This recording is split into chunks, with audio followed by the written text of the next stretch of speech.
Personal Lalu ఉండవు. ఒకటే లా ఉంటే దేశంలో. అంబేద్కర్ గారి ఆశయం అది దేశంలో యూనిఫామ్ సివిల్ కోడ్ ఉండాలన్నది.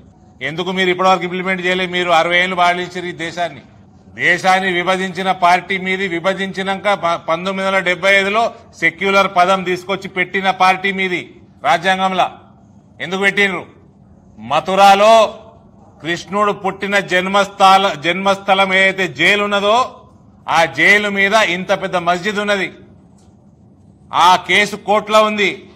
మీ స్టాండ్ ఎటువైపు అంటే ఆన్సర్ ఉండదు. ఈయనకి జీవన్ రెడ్డి గారికి ఉండదు. మై హిందూ మై ప్రాక్టీస్ అంటాడు. అది హిందీ ఇంగ్లీష్ అది తెలియదు. రేవంత్ మాట్లాడింది ఆప్కే అదాలతలో. మై హిందూ మై ప్రాక్టీస్ అంటాడు. ఆయనకు కూడా తెలియదు దీని మీద స్టాండ్.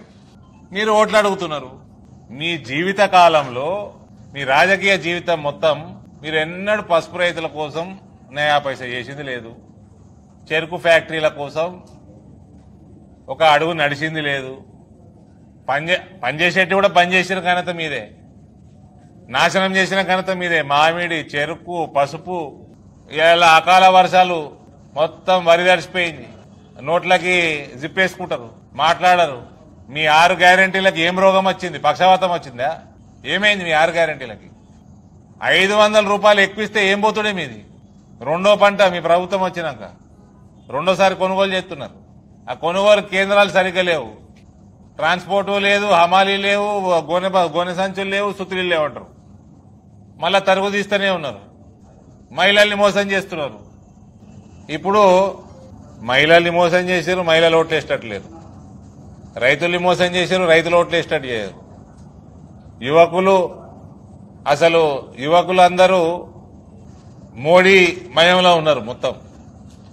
ఇప్పుడు ఆ ఎన్ఆర్ఐలు యాదకొచ్చిర్రు ఇలా కాంగ్రెస్ వాళ్ళకి. అరే జీవన్ రెడ్డి అంకుల్, భారతీయ జనతా పార్టీకి పనిచేసుడు ఎలక్షన్ల కోసం మీ లెక్క సీజనల్ పార్టీ కాదు. ఆడ ఇండియన్ పీపుల్ ఫోరం అని మా అనుబంధ సంస్థ. ఆడ రాజకీయాలు తప్ప కేవలం సేవా కార్యక్రమాల కోసం పెట్టినది. That is nothing. మనకు అది బీజేపీ అనుకోవచ్చు మనం. ఆడ రాజకీయాలు చేయనియరు కాబట్టి రాజకీయాలు చేయకుండా కేవలం ఇవాళ ఇండియన్ పీపుల్ ఫోరం లాంటి సంస్థలు, భారతీయ జనతా పార్టీ, నరేంద్ర మోడీ గారు ప్రైమ్ మినిస్టర్ అయినాక విదేశ్ విభాగ్ ఏదో మా డిఫరెంట్ మోర్చాలు ఉంటాయో అట్లా ఒక విభాగం, విదేశీ విభాగం పెట్టినాము. దాని కింద ఈ సంస్థలన్నీ విదేశాలలో పనిచేస్తున్నాయి.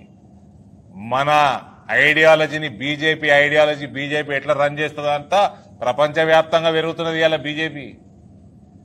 యుఎస్ పోతే ఓఎఫ్ బీజేపీ ఉంటుంది, యూకే పోతే ఓఎఫ్ బీజేపీ ఉంటుంది, మీకు యూఏఈ వస్తే ఐపీఎఫ్ ఉంటుంది. ఐపీఎఫ్ యూఏఈలో 10,000 మంది మెంబర్షిప్ ఉన్నది. ప్రతి రాష్ట్రానికి ఒక చాప్టర్ ఉన్నది. తెలుగోడికి ఏమైనా ఇబ్బంది అయితే తక్షణమే ఎంబసీ మాట్లాడతారు, వాళ్ళని వాపసు పంపించే కార్యక్రమాలు మొత్తం చేస్తారు. కోర్టు ఇష్యూస్ అయితే అడ్వకేట్లని ప్రొవైడ్ చేస్తారు. విజయవాడకి వెళ్లి 10 మంది అమ్మాయిలను తీసుకుపోయి ఇంట్లో పనిచేయడానికి తీసుకుపోయి ఇబ్బందులు పెట్టి తరిమేసారు బయటికి. ఆ 10 మందిని తీసుకొచ్చి వాపసు విజయవాడ పంపిరు. పోయిన నెల మీ ప్రభుత్వాలు ఉన్నప్పుడు కంకణం కడితే మూతి పని రాలగొడుతుండే దుబాయ్లా. ఇలా కంకణం కడుతున్నారు, బొట్టు పెడుతున్నారు, తిలకం పెడుతున్నారు, స్వామినారాయణ మందిరం పోతున్నారు, పూజలు యాగాలు చేస్తున్నారు. సౌదీలా నేను పెద్ద కడతా అంటాడు గుడి, అబుదాబోడు నేను పెద్ద కడతా అంటాడు, దుబాయోడు నీకంటే పెద్ద నేను కడతా అంటాడు. అన్నాక ఇస్లాం ప్రపంచంని ఏలే సౌదీ యువరాజు మైక్ ముందరకు వచ్చి జై సియారాం అంటున్నాడు. ఇంకా మీరు నేను జై శ్రీరామ్ అంటున్నాము, ఆయన జై సియారాం అంటున్నాడు. ఆయన సీతమ్మ తల్లిని కూడా యాద్ చేసుకుంటున్నాడు. మీకు ఎన్ఆర్ఐలు మభ్య పెడతారు మీరు. కాంగ్రెస్ పార్టీ అంటేనే కరప్షన్ కి అడ్డా, కమిషన్ గడ్డ. మళ్ళా తిక్క స్టేట్మెంట్లు 370 వాపసు తెస్తాము, 3 తలాక్ వాపసు తెస్తాము, బంగ్లాదేశ్ రోహింగ్యాలకి పౌరసత్వం ఇస్తాము. పాకిస్తాన్ క్రియేట్ చేసిందే నువ్వు. క్రియేట్ చేయకపోతే యుద్ధమే కాకపోవు. నువ్వు పాకిస్తాన్ క్రియేట్ చేయకపోతే యుద్ధమే కాకపోవు కదా.